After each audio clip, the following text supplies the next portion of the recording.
하루 종일 주식만 연구하는 남자 조성일. 주식의 인생 건 남자 김대호입니다. 안녕하세요. 반갑습니다. 네, 지난 금요일에 이어서 오늘도 외국인들이 국내 시장을 견인했습니다. 그렇지만 매수폭은 약 700억 정도로 크지 않았고요. 이러한 상승폭이 좀 둔화된 이유는 아무래도 이번 주에 선물 옵션 만기일이 있고요. 그리고 또 FOMC도 있어서 전형적인 좀 눈치 보기 장세여가지고 강한 방향성은 나오지 않았다. 좀 그렇게 말씀드립니다. 상승폭은 좀 제한되었지만 그래도 오늘은 전기차 관련주들이 좀 강한 흐름을 보여주었습니다. 저희가 오늘 그래서 방송을 준비했는데요. 좋아요와 구독, 알림 좀 부탁드리겠습니다. 네, 전문가님 오늘 강한 흐름이 나왔잖아요. 전기차 업황들이요. 맞아요. 예. 근데 그동안은 굉장히 안 좋았잖아요. 최근 몇 년간요. 거의 2년 동안 내내 너무 힘들었던 상황이었죠. 네. 그렇게 주가가 안 좋았던 이유가 좀 있었나요? 네. 사실 대부분 투자자 분들이 안 좋았던 이유들에 대해서 잘 아시겠지만 제가 한 번 더 좀 짧게 정리를 해봤습니다. 화면 같이 한번 보시면요.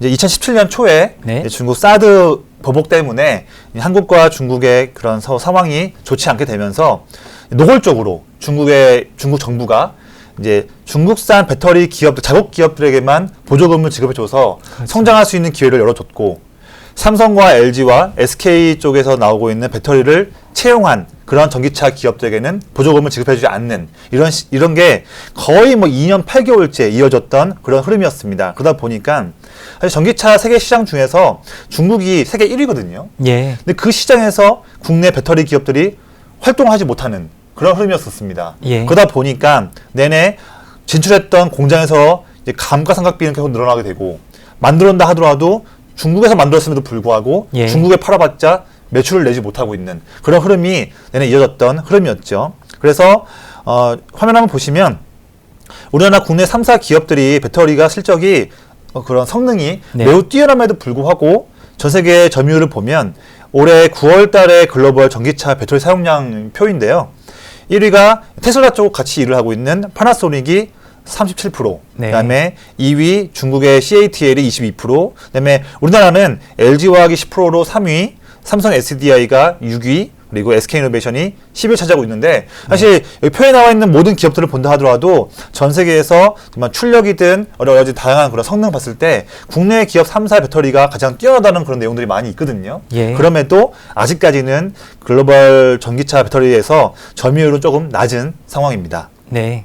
그리고 이제 전기차에서 중국이 세계 1위를 차지하고 있는데 시장 판매가 석 달째 하락하고 있다는 모습이 나오고 있습니다. 그래서 예. 전기차가 너무 크게 성장한 것이 아니냐, 거품 아니냐라는 말도 있었고, 아래 표를 보시면 전 세계 전기차 지역별 배터리 사용량이 있는데 작년 9월과 올해 9월, 그러니까 1년 사이를 두고 변화율을 봤는데 네. 중국에서 마이너스 30%, 예. 미국이 마이너스 27%, 이렇게 중국 전 세계 배터리 사용량 1위, 2위 쪽의 경제 블록에서 다 성장률이 둔화되고 있는 그런 흐름이 보여지고 있습니다. 그러다 네. 보니까 이런 것 때문에 전기차 시장이 한동안 더 어려워질 것이 아니겠느냐라는 우려감 때문에 이제 성장을 하고 해거스도 투자했던 그런 투자자들이 다 물량 매도하는 그런 네. 시점이 작년과 올해 내내 이어진 상황이었죠. 예. 또 이제 우리나라 기업들을 봤을 때 이제 ESS라고 해서 에너지 저장 장치라고 해서 풍력이나 태양광에서 이제 창출한 전기를 모아놓거나 네. 또는 심야에 발전을 했던 전기를 일시에 모았다가 필요한 때에 그걸 사용할 수 있게끔 일시에 저장을 하는 ESS 장치가 있는데, 특히 이제 LG화학과 삼성 SDI가 만들어내서 이제 판매하고 있는데, 국내에 설치했던 ESS에서 작년뿐만 아니라 올해에도 수차례 화재가 났다는 네. 부분 때문에 예. 투자 심리에서 매우 불안한 모습을 보였습니다. 예. 사실 똑같이 만든 제품을 가지고서 국내에다가도 납품을 했고 똑같이 해외도 납품을 했는데, 해외에 납품했던 것들은 화재가 안 나고 있는데 네. 왜 국내에 설치했던 ESS만 화재가 나는 것이냐. 그래서 LG화학과 삼성 SDI는 자신의 그런 제품에 대해서는 잘 만들었는데 그거를 설치했는데 그걸 관리 감독하는 주체가 잘못한 것이 아니냐, 이것 때문에 책임을 좀 전가하고 있는데 어떤 것이 더 진위인지는 저는 알지 못합니다. 하지만 그렇겠네요. 이제 그런 것들 때문에 시장에 대한 노이즈 때문에 주가가 내려 빠졌던 흐름이었죠. 이런 것들이 한 2년 동안 전기차 종목들을 좀 힘들게 했던 원인들이었습니다. 네. 굉장히 좀 그동안 좀 조정폭이 좀 컸잖아요. 네네. 그래서 저는 얼마든지 조금의 호재에도 가격이 싸다라면은 조금의 호재에도 크게 주가가 올라갈 수 있는 촉매제가 될 수가 있거든요. 맞아요. 예. 네. 그런데 오늘 조금 긍정적인 뉴스가 나오면서 네. 전반적으로 반응이 좋았다 말씀드립니다. 좀 말씀해 주십시오. 예. 네. 화면 보면서 좀 설명드리자면요. 네. 호재성 뉴스가 나왔습니다. 중국이 이제 드디어 전기차 보조금에 이제 국내 기업인 LG화학과 SK이노베이션을 포함시켰다라는. 드디어요. 네. 예. 그래서 이제 전반적으로 좀 긍정적인 모습들이 연출이 되잖아요. 네네. 그래서 시장은 또 매우 빠르게 정보를 반영했다. 네. 그렇게 말씀드립니다. 사실 시장에서 나온 내용들을 보면 네. 중국 정부가 2020년 그러니까 내년도 말을 이 배터리 이제 보조금을 지급하는 일몰 기간으로 봤었거든요. 네. 근데 그것보다 좀 더 일찍 보조금을 국내 기업에도 이제 주게 되는 상황이네요. 예, 네. 맞습니다. 그래서 그러면은 기술력은 우리나라가 매우 훌륭하잖아요. 네네. 예, 그래서 전반적으로 좀 강한 흐름이 나왔고요. 네. 화면 보면서 좀 설명드리자면요. 전기차 섹터 자체가 오늘 대단히 좀 좋았다. 좀 그렇게 말씀드립니다. 시장은 코스피 시장은 상승폭이 별로 크지 않았잖아요. 네. 그렇지만 전기차 업황은 이렇게 좋았다 말씀드리고 전기차들은 전통적인 내연기관 자동차에 비해서 장점들이 좀 많이 있습니다. 네. 먼저 친환경이겠죠. 그러니까 연간 소나무를 350그루나 심는 효과가 난다라고 예. 그렇게 알려져 있습니다. 또한 높은 에너지 효율로 인해서 그러니까 기름비가 들지 않잖아요. 네. 그래서 일반 자동차의 10분의 1 수준이다. 그렇게 말씀드리고 유지 비용이 많이 줄어들게끔 되어 있습니다. 네. 엔진이 없으니까 매년 뭐 엔진 오일 교체할 일도 없고, 그렇죠. 네, 미션 오일도 교체할 일이 없다. 그래서 사실 엔진 오일을 맨날 5,000km, 6,000km마다 예, 교체하는 그것도 쌓이다 보면 연간으로 보면 비용이 상당하거든요. 그렇죠. 예. 그리고 뭐 여담이지만 최근에 네. 전문가님 차 네, 맞아요. 엔진 오일 약간 누유 때문에 고생하셨다고 들었고 맞습니다. 수리비도 꽤 많이 나왔다고 제가 들었거든요. 그렇죠. 네, 얼마나 고생하셨습니까? 네, 그 예. 6만밖에 안 찬 타가 네. 네, 그러더라고요. 아이고. 예, 그런데 뭐 전기차는 그런 게 없잖아요. 네. 엔진 오일이 없는데 엔진이 없으니까. 뭐 누유될 것도 없죠. 네, 그렇죠. 그러니까 네. 그러한 장점들이 좀 있다. 좀 네. 말씀드립니다. 참고로 근데 네. 여담이지만 예, 이렇게 말씀하신 것처럼 전기차 같은 경우에는 엔진도 이제 필요 없고 네, 당연히 그러다 보니까 엔진 오일도 필요 없고 미션도 필요 없고 그래 버리면 그 내연기관차 대비해서 네. 필요한 부품 수가 많이 줄어들 것 같습니다. 예. 보면. 근데 그렇게 되면 뭐 저는 제 주변에 이제 자동차를 만드시는 분들 일을 하고 있는 분이 많이 없지만 인터넷에 내용들 들어보면 이제 조만간 이제 모든 원성차 기업들이 전기차 넘어갈 텐데 점점 네. 그래서 생산 라인을 교체를 할 텐데 그러면 전기차가 넘어감으로써 인해서 이제 사라지는 그런 부품 쪽을 담당하는 그런 이제 일을 하는 사람들이나 그런 부품 업체들은 좀 이제 이런 시대의 변화 때문에 좀 어려워질 수 있는 것이 아닌가 하는 그런 우려감이 좀 있거든요. 네. 예. 저도 그런 우려감이 있고요. 네. 현명한 사람이라면은 그런 위기를 오히려 기회가 될 수도 있다. 기회로요. 네. 네. 왜냐면은 내연기관은 줄어들게 되지만 네. 전기차 지금 전문가가 없다라고 하더라고요. 예. 예. 그렇잖아요. 전기차가 팔린 지도 얼마 안 됐으니까요. 그렇죠. 예. 네. 그래서 빨리 그쪽으로 진출하시라. 그렇게 좀 말씀드립니다. 네. 새로운 기회의 장이 될 수도 있다. 아직까지도 그 전기차 쪽 관련한 전문가는 좀 블루오션이다. 네. 예, 그렇군요. 예. 그렇게도 좀 활용이 가능할 거라고 생각을 하게 됩니다. 네. 또한 계속 장점을 좀 설명드리자면요. 주차요금도 감면되고 고속도로 통행료도 50%씩 이렇게 할인을 받잖아요. 이거 매우 중요해요. 네, 맞아요. 굉장히 큰 혜택들이죠. 네. 그리고 이런 대표적인 장점들이 이렇게 있습니다. 하지만 가장 큰 단점이 있죠. 어떤 건가요? 내연기관에 비해서 가격이 비싸다. 뭐 아직까지는 전기차가 좀 많이 비싸긴 하죠. 그렇죠. 그래서 뭐 보조금이 없다라면은 사실 누가 전기차를 사겠어요? 훨씬 네네. 비싼 가격을 주고 사야 되잖아요. 네네. 네. 그런데 지금 계속 좀 설명을 드리자면요. 유럽 시장은요. 이런 장점들로 인해서 계속해서 증가하고 있다. 판매 모델 차량이 증가하고 있고요. 판매 양도 계속해서 우상향 추세다. 네네. 증가된다 말씀드리고, 제가 아까 말씀드린 것처럼 가장 큰 문제가 돈인데 네. 돈이 해결이 된다. 이제 벌써 네. 내년부터는 독일에서 보조금을 받을 경우에는 네. 내연기관보다 더 싸게 살 수 있다. 그러면 수요가 팍 늘어날 수 있죠. 그렇죠. 그렇죠. 특히 또 내연기관차에 어떻게 보면 고향이라고 볼 수 있는 독일에서 예, 맞습니다. 독일인데 내연기관차가 저물고 전기차가 더 싸게 나온다.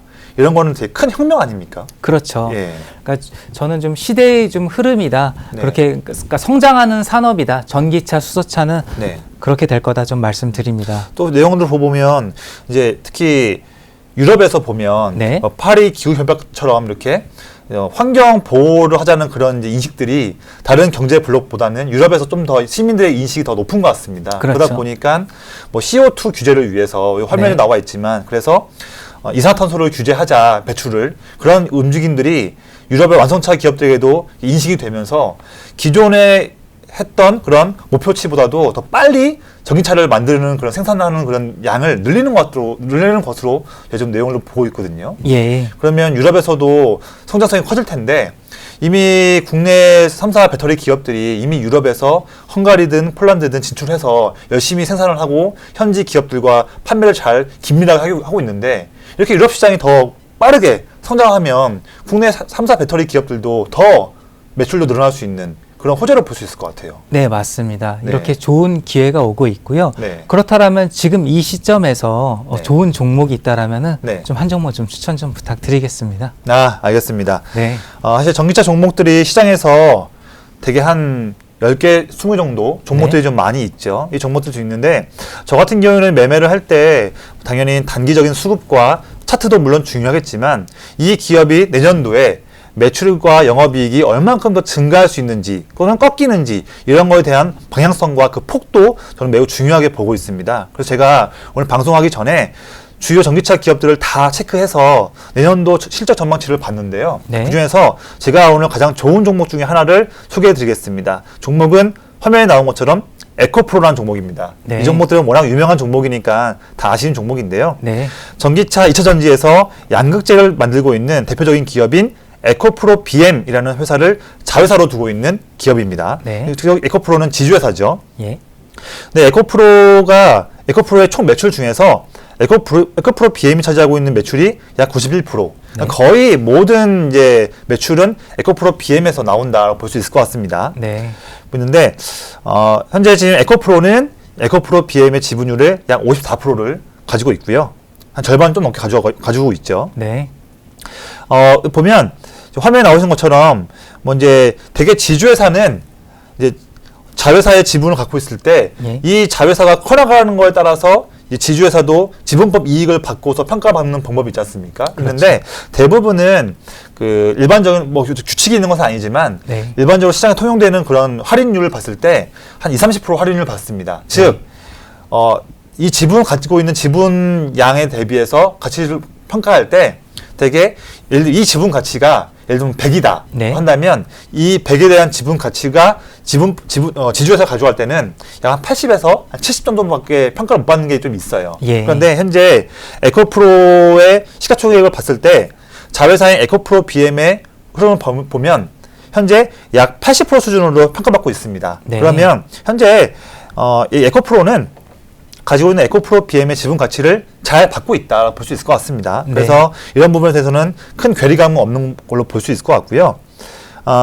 현재 지금 내년도 에코프로 BM의 내년도 매출액과 영업이익이 각각 다 50%씩 증가할 수 있는 전망입니다. 네. 그러다 보니 당연히 에코프로도 내년도에는 올해 대비해서 매출액이 62% 증가될 전망, 네. 그리고 영업이익도 무려 70% 증가될 전망이다 보니까 올해 대비해서 매우 큰 성장할 걸로 보여지고 있습니다. 네. 그래서 우리가 이제 내년도에 에코프로의 적정 주가를 평가하는 그런 모델들이 많이 있는데요. 네. 저는 그 중에서도 많은 모델들이 있지만 이제 PER, 그러니까 주가 수익 비율 기준으로 평가할 수 있는 모델이 있고 또 PBR, 주가 순자산 비율로 평가하는 방법이 있습니다. 네. 저는 그래서 PER과 PBR 기준을 다 고려해서 밴드를 구해봤거든요. 지금 화면에 나온 것처럼 좀 시간이 길어질 수 있으니까 제가 어차피 화면에 나온 내용들을 참고하셔도 될 것 같고요. 그래서 파워 기준으로 봤을 때는 보수적으로 본다 하더라도 약 28,000원.